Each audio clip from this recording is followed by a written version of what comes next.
بسم الله الرحمن الرحيم.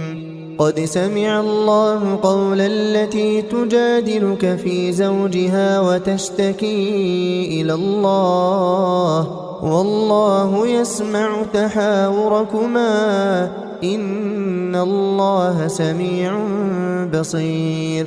الذين يظاهرون منكم من نسائهم ما هن أمهاتهم إن أمهاتهم إلا اللائي ولدنهم وإنهم ليقولون منكرا من القول وزورا وإن الله لعفو غفور. والذين يظاهرون من نسائهم ثم يعودون لما قالوا